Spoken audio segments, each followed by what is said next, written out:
News Rajkot. તો ભાવનગરના હિમાલયા મોલમાં ફાયરિંગની અફવા। હિમાલયા મોલના બીજા માળે ફાયરિંગની અફવા ઉડી હતી। ઇસ્કોન રોડ પર આવેલી છે આ હિમાલયા મોલ, જેમાં એલસીબી એસઓજી પોલીસનો કાફલો ઘટના સ્થળે પહોંચી ગયો હતો। તપાસ દરમિયાન માત્ર અફવા હોવાનું જાણવા મળ્યું હતું। વધુ વિગતો સાથે અમારા સંવાદદાતા મયુર દવે જોડાઈ ગયા છે। જે મયુર, આ ભાવનગરના હિમાલયા મોલમાં અફવા અને તાબડતોડ પોલીસ પણ પહોંચી ગઈ હતી।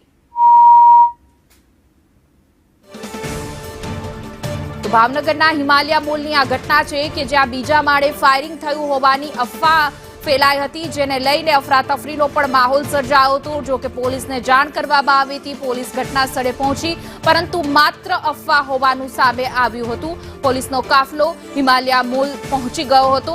હિમાલયા મોલના બીજા માળે ફાયરિંગની અફવાથી લઈને ત્યાં આવેલા લોકોમાં અફરાતફરીનો માહોલ પણ સર્જાયો હતો। આ કોણે અફવા ફેલાવી હતી તેને લઈને હાલ પોલીસ તપાસ હાથ ધરી રહી છે।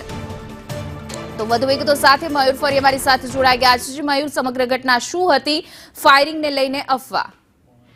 જી એના ચોક્કસથી વાત કરીએ તો ભાવનગર શહેરના ઇસ્કોન રોડ ઉપર આવેલા હિમાલયા મોલમાં જે ફાયરિંગની ઘટનાના જે અફવાના સમાચાર છે તેને લઈને પોલીસ છે તે દોડતી થઈ હતી। ટીખળખોળો જે કહી શકાય કે જેને અફવા ઉડાડી અને પોલીસ છે તે દોડતી થઈ હતી। ફાયરિંગની જે અફવાની જે જાણ થતા પોલીસનો કાફલો છે તે હિમાલયા મોલ પાસે પહોંચ્યો હતો।